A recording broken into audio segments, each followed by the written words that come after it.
Welcome back to part 2 of our Westfield-Chesil factory tour. In this part, we're going to be looking at some of the exciting cars that they're going to be bringing to the market. There's of course the Westfield, which everyone knows so well, and then there's the Chesil, which we've got some really exciting developments to show you. Hope you enjoy it. I'm Trevor, and this is the 7-Spot YouTube channel.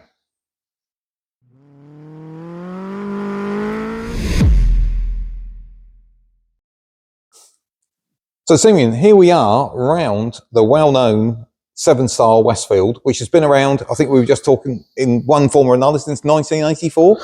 Yes, yeah. So the first car, the Lotus XI, was around 82, and the 7 came along in 84. So it's been continuous progress since then, and probably market-leading kit for most of that time. So what are your plans? Obviously, this is a well-established, well-refined design. Where are you going to go forward with this? Right at the moment, absolutely nowhere at all.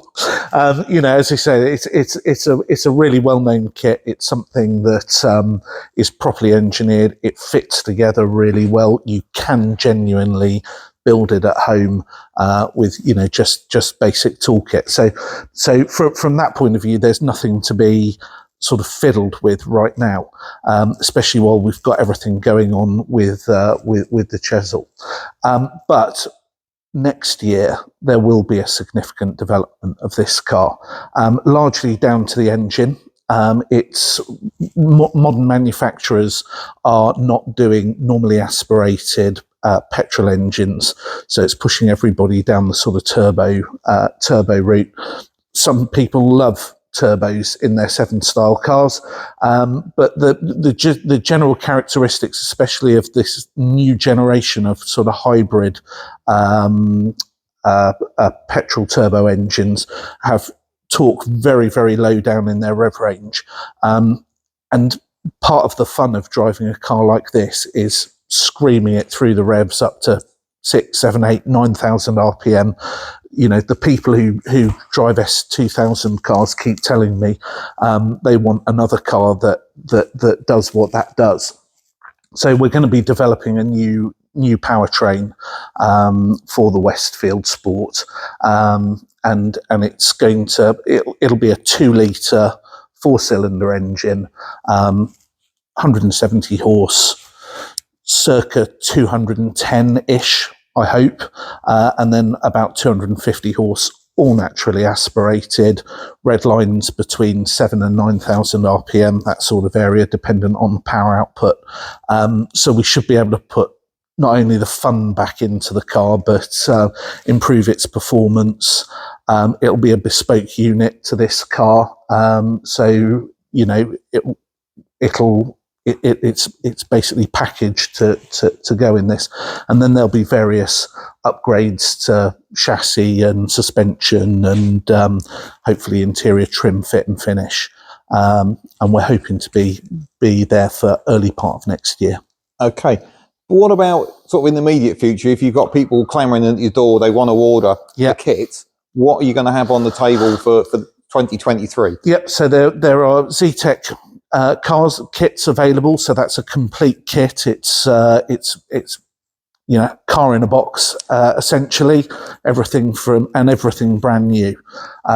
So you engine, gearbox, diff, bodywork, all the components, build it up at home. Then there's the other route to building a Westfield, the SDV, which is where you take your Mark 1, 2 or 2.5 Mazda MX-5, and you take the bits you want out of that, and you build them into our chassis. So both the SDV kits and the Zetec kits are going to be available straight away. So literally I could pull my credit card out of my pocket and put a deposit down. Nigel said he'd take your money any day, but we're probably going to start taking orders first week of April. Oh, that's brilliant. You mentioned earlier on the Westfield 11. Yes. Where are we at with that? Because that was, like, as you say, the very first car that Westfield came up with. What's the news on that? Well, the really fantastic thing about the 11, it was the founding car of the business, and it's got an important part in our history. And I think because it's been a relatively low volume car or kit, current owners were worried that we'd just phase it out, and also it probably hasn't had the development that it perhaps needs. Certainly not the development that either the Sport or the Chesil have had. Because I believe the most recent versions of those were still based on the MG Midget, weren't they? Yeah, absolutely. Yeah, Mark 1, 2 and 3 Midget, so the 1275 car. It's not necessarily the donor that hasn't kept up with the time, although they're getting increasingly rare, more difficult, more expensive to buy. But it's really just the focus of the kit. It was only ever really a race car derived kit. So bodywork's very thin, and it's a more difficult car to put together at home. You need a certain level of engineering skill. As soon as we took over the business, the Westfield Owners Club, or the sort of 11 chapter, if you like, got hold of us, asked us whether or not we wanted their help. They've just been absolutely fantastic.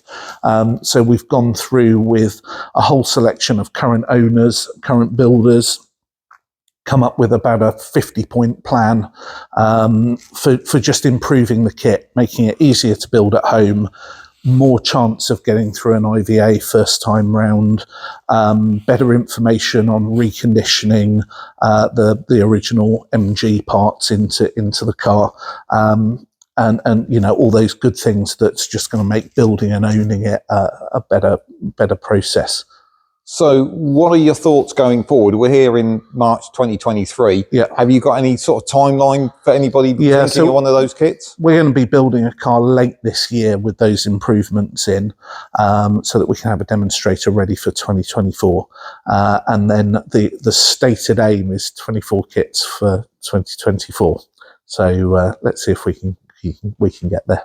Well, from what I see, I think you should be able to crack that one quite easily. So best of luck on that side of it. Okay, Simeon, here we are underneath the new chassis for the Chesil Speedster.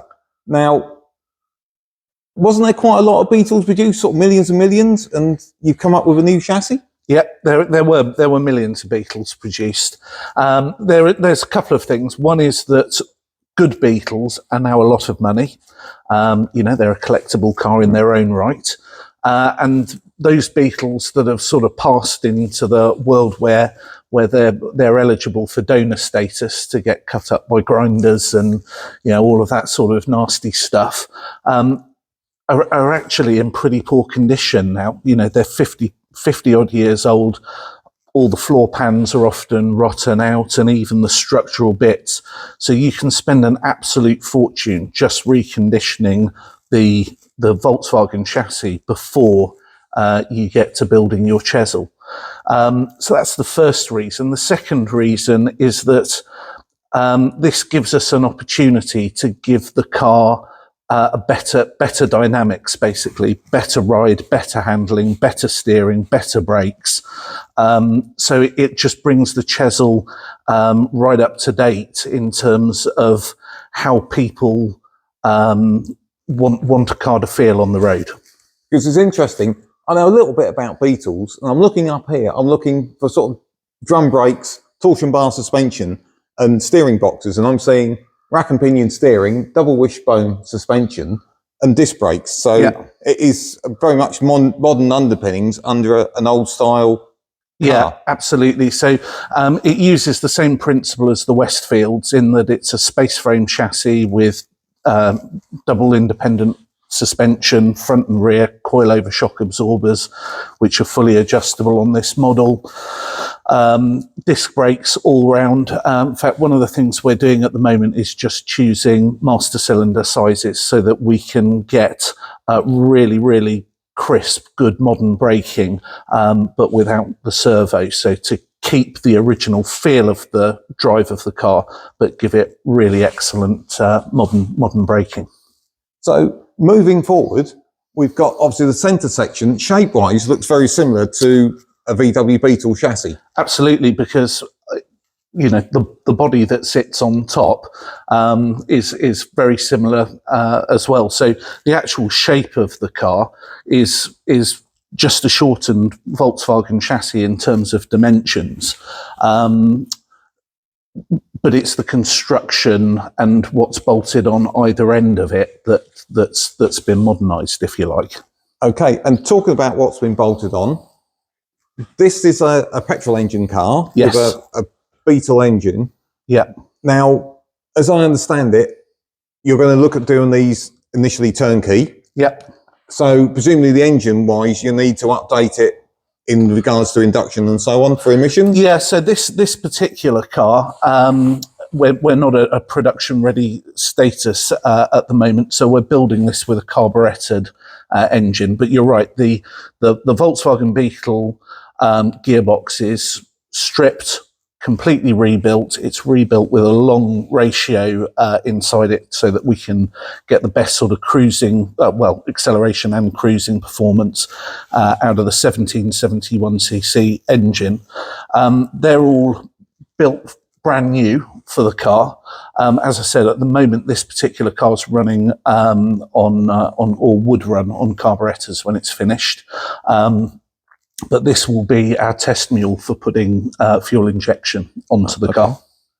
And it's interesting, I see similar suspension at the back. We've got double wishbone with coilovers and again disc brakes. So really modern underpinnings. Yeah, really modern underpinnings. They're all polybushed as well. So these they're going to be firm ring in terms of how they are on the road, just like the original. But everything's it's gonna be tight and lovely to drive.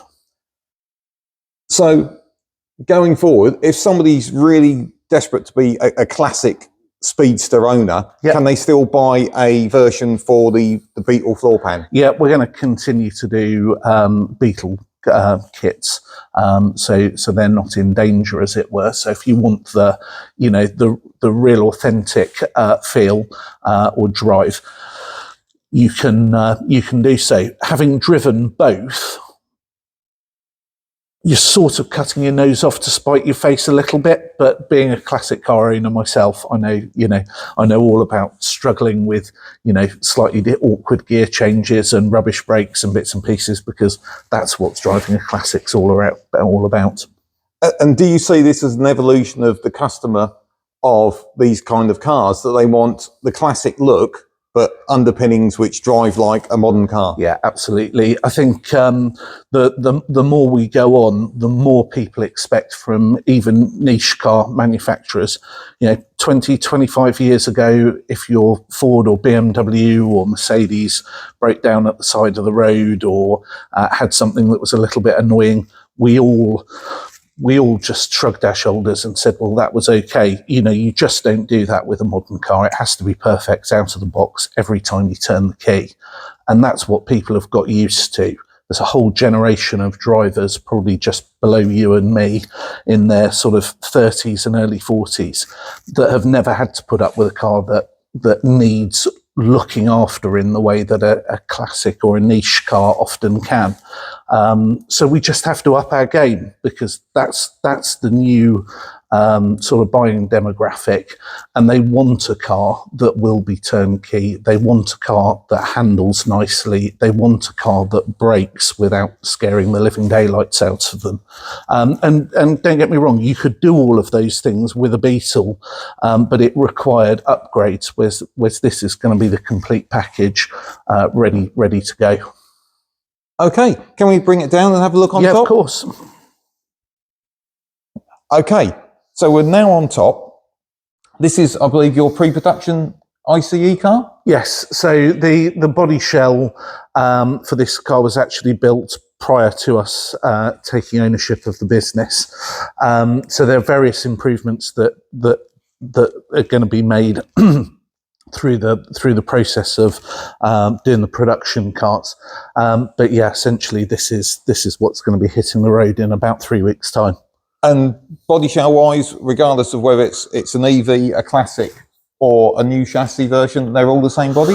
So they're all the same exterior, even down to the fuel filler cap, which on the EV is used for the CCS charging point rather than filling it full of fuel. But underneath they are slightly different because they sit on the chassis slightly differently.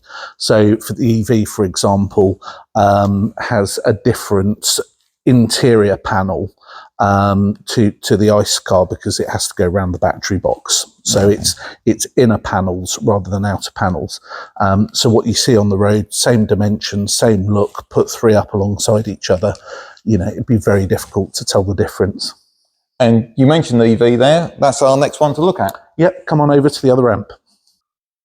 Okay, Simeon, we're now under the EV Chesil. Mm-hmm. We know centre tub wise, both cars are effectively identical, and suspension wise they are as well. But the difference is I can see panels here which are not on the ICE car, and also differences at the back. So talk me through the change at the front first. Yeah, so the very front section of the chassis is slightly different, and it's slightly different so that we can mount the battery box instead of the fuel tank. So the fuel tank on either a 356 or a Beetle or indeed a Speedster is high up in the engine bay, whereas to get the weight as low as we possibly can in the car on the EV, we've modified the front of the chassis and then dropped around about 60% of the batteries into the front of the car, and got them as low as possible. And this is a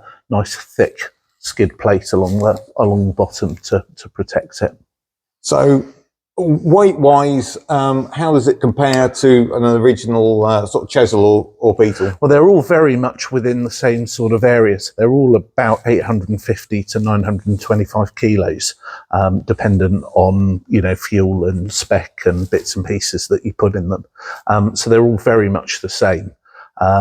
In terms of weight distribution, they're pretty similar as well. So they're almost all a 60-40 split.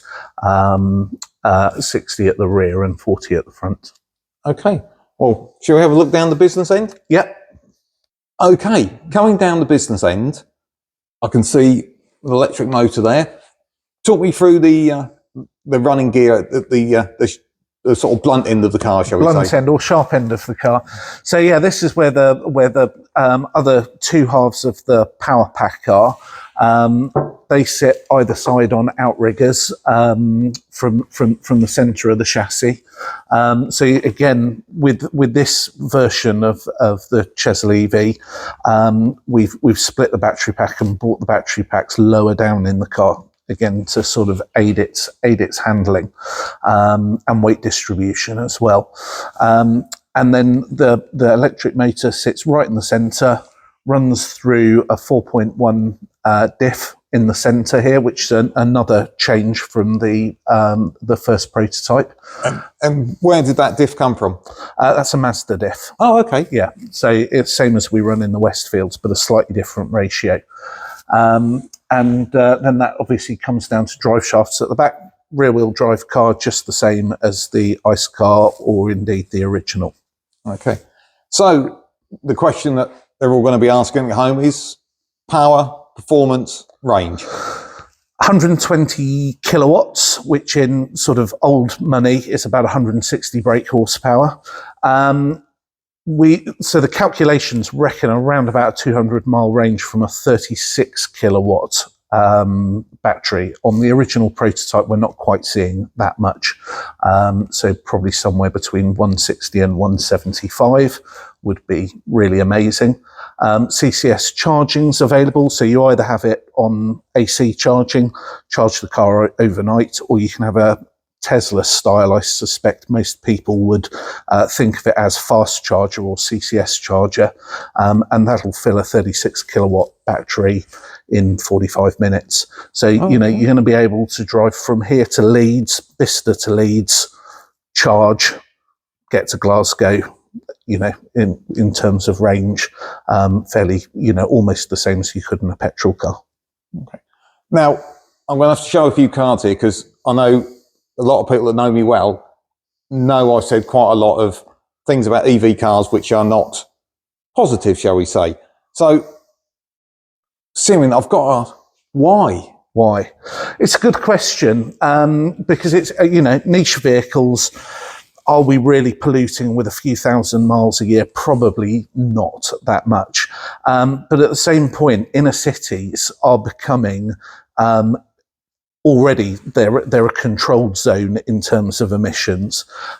Certainly when you look across Europe, who are probably even a bit more stringent than we are, and out into Southeast Asia and those sort of places, you know, it doesn't matter how few miles you do in a normal car, you're just not going to be able to do it inside cities. And these do make a really perfect, cool city car. So why not have them with a battery pack? It's not. It's just adding to the amount of people that will be able to enjoy them rather than taking away, because you'll still be able to buy your petrol version if that's your thing. Okay, I'll be honest, I'm not totally sold yet, but I do understand where you're coming from on that one. Can we have a look on top? Of course we can.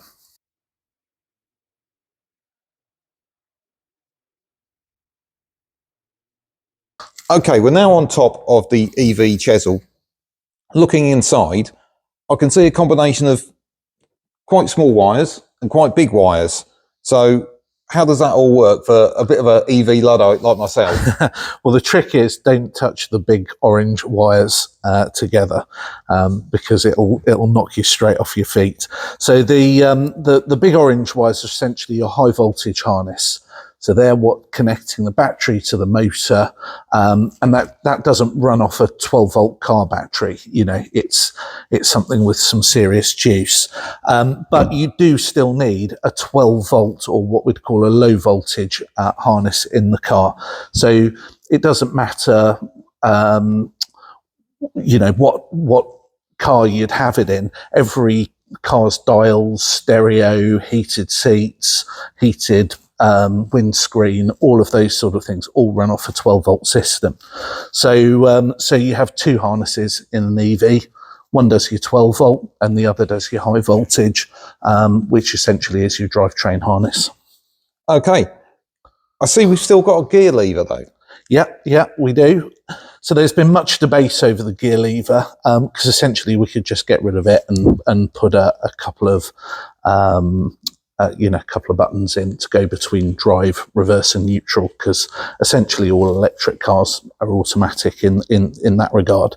But I think when you look at the completed car, there's something missing. So at the moment we've got an adapted MP style gear stick from a Volkswagen Beetle, which essentially has got three positions: go forward, don't go at all, and go backwards. But we're working on something that's going to look a little bit more in keeping with the 356 rather than a sort of performance mod from a Beetle. Okay. Well, shall we move to the back and have a look under the engine cover? Yep, why not? So Simeon, we're now at the business end. I can see quite a lot of orange pipework, which I assume is the dangerous stuff. Yep, it's not connected up at the moment. We're still very much in the process of packaging this car together. So that's a sort of job for another day, if you like. You mentioned you're a bit of a Luddite. Technically, I am as well, but I've got the basics down. Essentially, you've got your two battery packs either side, motor in the middle, and then all what they call the control electrics on top, which are the boxes that do things like your charging, deployment of power, and all of that sort of thing. So they translate what you're doing with the pedal box into actual motion at the back of the car. So taking it really back down to basics, it's like a very complicated version of a Scalextric controller. Absolutely. So the other thing I notice, there's a bit of a decoy here. You've got like a coolant header tank, yes, but it's electric. Yes, it's not quite in the right spot at the moment. It's more there for just knowing that that it works rather than its final place. But essentially, you still need to cool an electric motor, but more importantly, you usually need to cool the batteries when you're charging them. So it does have a sort of oil cooler style aluminium radiator with a pair of fans.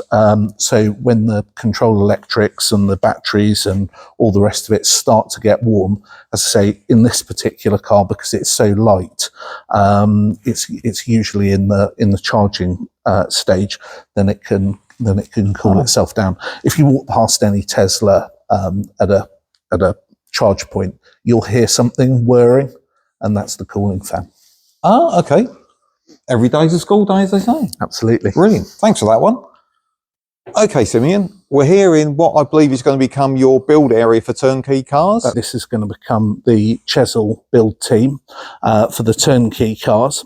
And whilst Clive in particular has been finishing off the XK, and we've been doing everything that we've been doing back at the factory, the rest of the team have been building up 2 cars behind me, primarily to give us a process of building the cars, but also to improve the build books, and particularly for the Chesil Classic, the VW based car, the build book was pretty appalling. It was done back in the 90s. It was a photocopy of a PDF of a photocopy, and almost all the instant feedback that we got from customers was that it was a really awkward kit to build, not because of what it is, but because they just didn't have the right direction. So we've been really careful to go through that. To give you some sort of idea, the build document was about 70 odd pages long. It's now about 170 pages with nice, proper, big photos, decent resolution, and we're also going to be uploading that to the website so that you can do it on your tablet as you go along. Oh, okay. This car, I've got to say, looks particularly beautiful. Is this like your first sort of turnkey off the loosely production line? Yeah, absolutely. So this is the first one that's hit the road, as it isn't quite complete. So along with building the car, we have taken this opportunity, particularly in the interior, to make a few changes. So the hood is in its final iteration. What we found with the original hoods is that they were made from a very thin material, and they sagged quite a lot. They didn't have an awful lot of support, and they're a bit of a pain in the arse to put up and down. So AD and Adam in our trimming department have gone through. We've now made about 4 different hoods, different materials. We've changed the sort of design of it slightly, and the way that it's supported with bands, just to get a really good hood. So we're on our sort of final iteration of the hood, and then we can put it into mass production. Okay, and what's the destination for this car? Is this going to be a demonstrator or for sale? Oh, okay. Yeah. As Peter Wheeler used to say at TVR, everything's for sale. So yeah, this one will be one of the first cars that we'll have up for sale in a couple of weeks.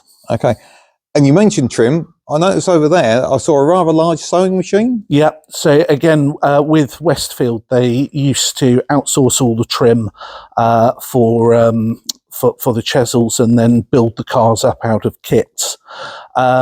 We have all of that knowledge in-house, and I've always found that, especially, it's different with a Westfield. They're a much more reliable size in terms of the way they go together, and the trim's fairly basic inside them, whereas the trim's quite complex in these, and we think we can do that in-house for the same amount of money, but get it'll be a proper tailored interior to each car, and it'll allow us to do things like, whatever color leather you want, and that sort of thing. So we can make it all feel a bit more special and a bit more bespoke by doing it in-house.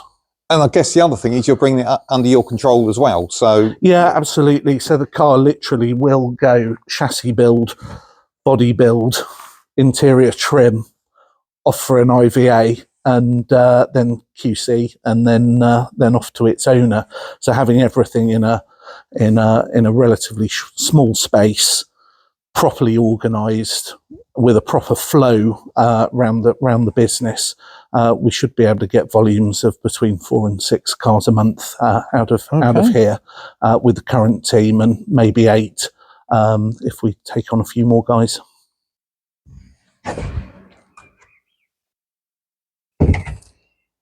Well, I hope you enjoyed watching that as much as we did making it. But what do I think?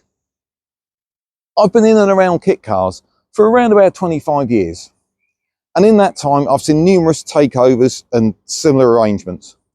And quite often, the new owners talk about moving their product up market, aiming for really ambitious sales numbers, which are realistically unachievable. Or maybe just going for turnkey cars only.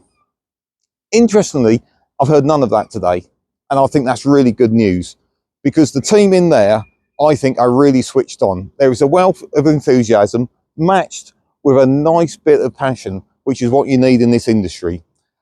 I think when you see the full launch of Westfield-Chesil, I think you're all going to be really impressed. And I think we just need to give them a little bit more patience, and they're going to be on the market again with a fantastic set of products. I hope you've enjoyed this.